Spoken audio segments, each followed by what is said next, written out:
9월의 마지막 날 우리가 함께 읽어가는 말씀은 여호수아서의 마지막 장의 내용입니다. 우리가 주일날 살펴봤던 이 세겜 언약이 기록되고 있는 말씀들이 되겠습니다.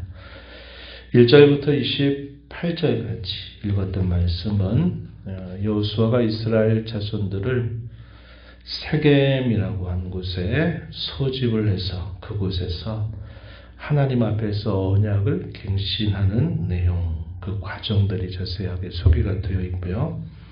29절부터 마지막 33절 내용에서는 이 여호수아가 마침내 이제 죽게 되었을 때 그의 나이가 어떠했고 그의 죽음의 이후에 이스라엘 자손들의 모습이 어떠하였는가에 대해서 간략하게 요구를 해줍니다. 그리고 오래전 이스라엘 자손들이 애굽에 한 400여년 넘는 시간 동안 있다가 나올 때 요셉이 부탁했던 그 내용이 있었죠.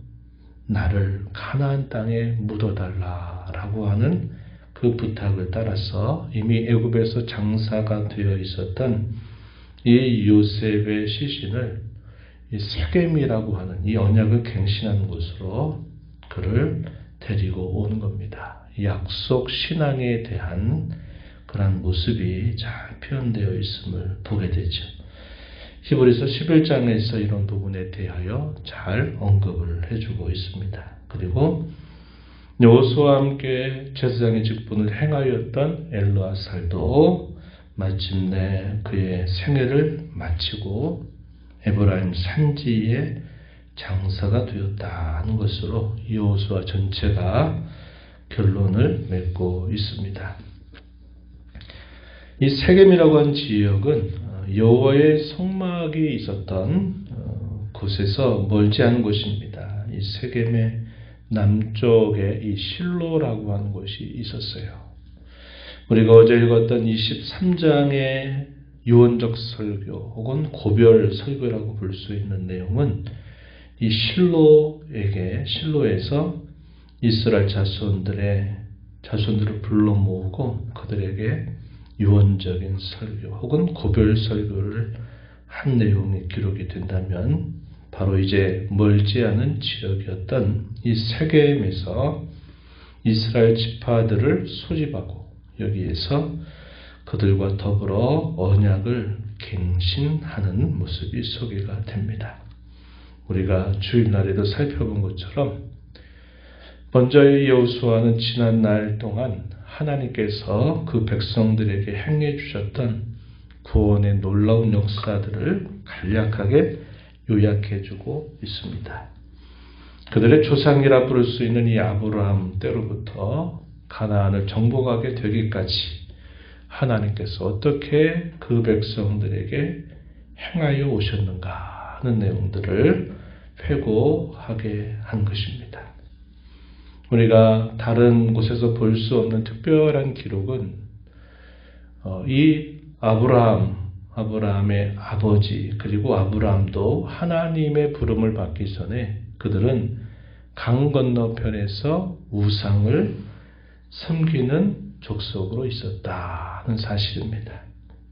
그런데 하나님께서 강 건너편으로 넘어오게 하시고 그리고 그들로 하여금 하나님을 섬기도록 그들을 부르셔서 가나안 땅을 두루 행하도록 해주셨다는 사실, 이것이 특별한 기록의 내용입니다. 만약에 하나님께서 아브라함을 부르지 아니하셨다면 아브라함은 우상을 섬긴 죄악으로 인하여 하나님의 진노를 받을 수밖에 없었던 그러한 인생이었다는 사실을 우리에게 잘 알려주고 있는 것이죠.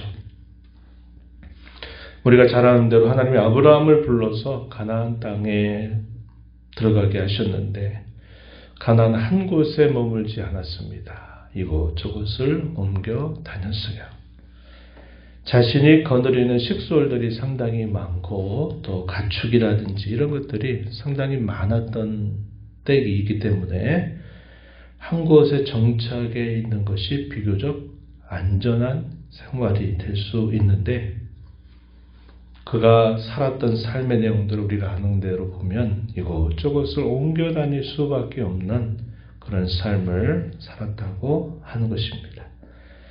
한 곳에 안정적으로 머무는 것이 좋지 이곳저곳을 옮겨 다니는 것은 대단히 수고롭고 힘든 일이 아닐 수 없었다 이 말이에요. 그런데 결과적으로는 그것을 하나님 어떻게 인도하셨는가 말씀하시기를 두루 다니게 하셨던 것은 하나님께서 그 두루 다닌 모든 땅을 그의 후손들에게 주시려고 미리 겪게 하신 일이었다. 이렇게 여호수아가 설명을 해주고 있습니다. 그 당시로서는 쉽지 않은 일이고 불안정한 일로 여겨질 수밖에 없는 것이었지만 지나고 나서 보니까 하나님께서 그 모든 여정들 속에 봤던 경험했던 그 모든 땅들을 그의 자손들에게 주시려고 하는 그런 하나님의 특별한 섭리의 과정이었다 하는 것을 보여주고 있는 겁니다. 이러한 내용들은 오늘 저와 여러분을 부르시는 하나님의 손길을 그대로 비춰준다 하겠습니다. 하나님을 섬기지 않았던 본질상 진노의 자녀였던 저와 여러분을 죄를 따라 심판하지 않으시고 그분이 우리를 부르셔서 우리를 영원한 하나님 나라의 자녀 또 그 나라를 상속받는 자가 되게 하신 것 하나님의 은혜로 오신 부름이다 하는 것을 우리가 확인하고 우리가 이렇게 인생을 살면서 이런저런 많은 일들을 겪는 것 그 자체는 그 당시로서는 쉽지 않고 힘든 일입니다. 그런데 지나고 나서 쭉 되돌아보면 그 모든 순간이 하나님의 은혜의 시간이었다 하는 것을 우리에게 보여주신다 하는 면에서는 우리 인생도 역시 동일하게 교훈받는 내용이 된다 하는 것을 깨닫게 되는 겁니다. 아브라함을 이렇게 두루다니게 하시고 요셉 때 야곱 족장 시대에 이스라엘 자손들이 그들의 살 길을 찾아서 고센 땅 애굽의 한 곳에 정착하게 되고 그리고 오랜 시간이 흘러서 모세와 아론을 보내서 이 가나안 땅으로 이스라엘 자손들을 이끌어내는 과정들 잘 간략하게 소개를 해줍니다. 애굽을 재앙을 내리시고 애굽에 홍해를 건너게 하신 일, 또 요단강 동편에 있는 아모리 족속들이 있는 땅을 그냥 통과만 해달라고 부탁을 했는데 대적하는 일로 인해서 오히려 이 아모리 족속들을 다 파하고 요단 동편의 땅을 차지하게 된 일, 요단강을 건너고 난 이후에 7년 넘는 세월 동안 정복 전쟁을 수행하고 기업으로 나눠주신 이 모든 일들 이것은 다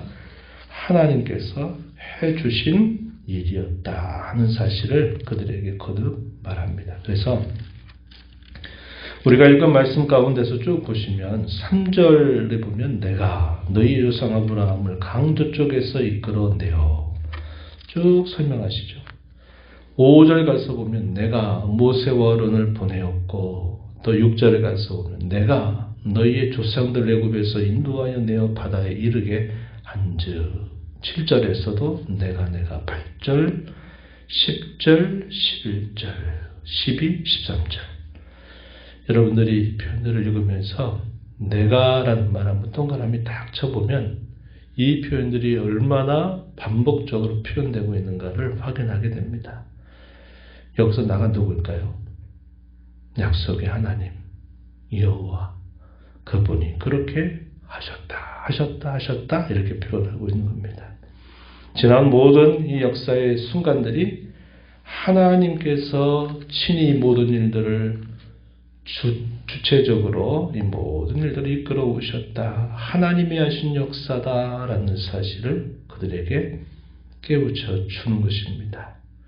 우리의 삶도 마찬가지죠. 우리가 하나님 앞에 살아온 이 모든 삶들을 되돌아보면 하나님께서 베푸신 은혜를 따라 여기까지 우리가 살아왔음을 알게 됩니다. 신앙결단을 촉구하죠. 그리고 그들에게 응답을 받는데 우리가 주일날에도 나눴지만 3번에 걸쳐서 반복적으로 되묻는 일을 하게 됩니다. 14절부터 18절에 한 번의 대화가 오고 가요. 너희 섬길 자를 택해라. 나와 내 집은 오직 여호와를 섬기겠다. 이렇게 하는 말에 대해서 우리도 여호와 하나님만 섬기겠다고 그들이 응답하죠.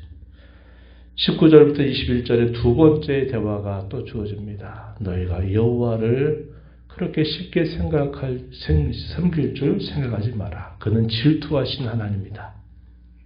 너희가 만약에 하나님을 거역하게 되면 그는 너희를 벌하실 것이다. 이렇게 또 한번 되묻습니다. 뭐라고 답변했을까요? 우리가 여호와 하나님만 섬기겠습니다. 세 번째 대화는 22절부터 24절에 또 나타나요.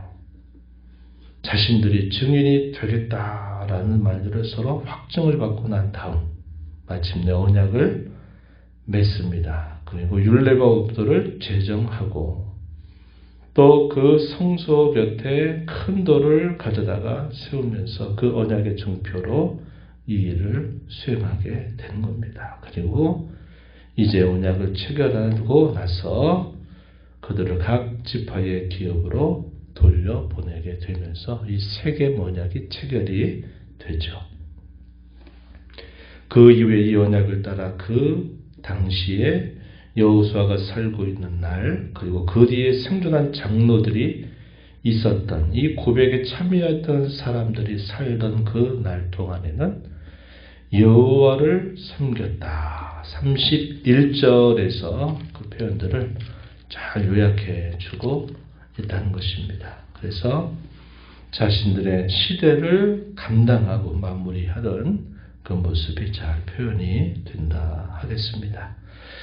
오늘 우리에게도 주어진 인생의 본분은 궁극적으로는 하나님을 참되고 진실하게 온전하게 섬기는 데 있다는 것을 우리도 기억해야 하겠습니다. 하나님이 그리스도 안에서 저와 여러분과 변치 않는 언약을 맺어주신 그 언약의 궁극적인 목적은 하나님만을 사랑하고 그분만을 섬기는 데 있다.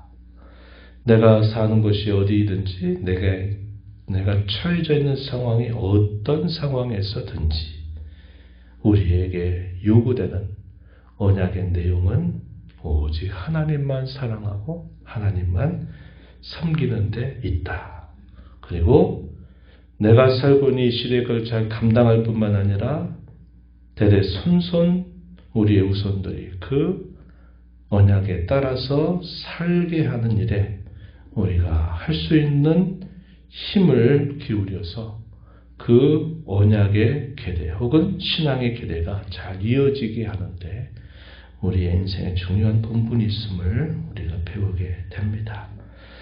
저와 여러에게 베풀어 주신 그 은혜에 감사하면서 남은 생애 동안 하나님을 사랑하고 참되게 섬기는 일에 힘을 다하고 또한 내가 믿는 이 신앙이 내 자녀 손들에게 잘 개선되는 그런 은혜가 있도록 간절하게 기도하고 또 신앙의 좋은 모습을 보여가는 저와 여러분 되기를 바랍니다.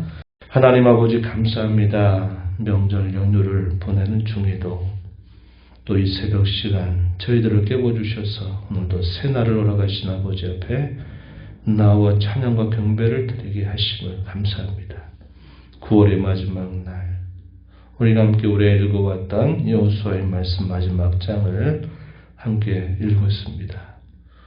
험악한 전쟁의 역사를 수행하고 또 땅을 분배받는 일과 더불어 모든 게 끝난 게 아니라 또 이제 새로운 과업이 주어지는데 그것은 하나님을 섬기는 언약의 백성으로 그 언약을 따라서 하나님을 사랑하고 진실하고 온전한 마음으로 하나님을 섬기는 데 있음을 깨우쳐 줍니다.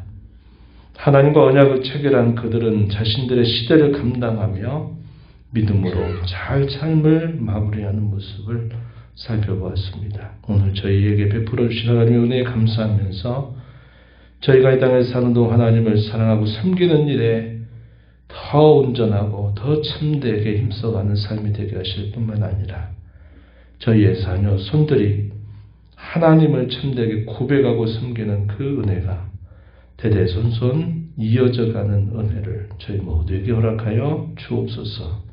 너의 보호자 앞에 나와 아버지 은혜를 구하는 모든 심령들의 간구를 귀겨 주시고 응답하시기를 바라옵고 예수님 이름으로 기도하옵나이다.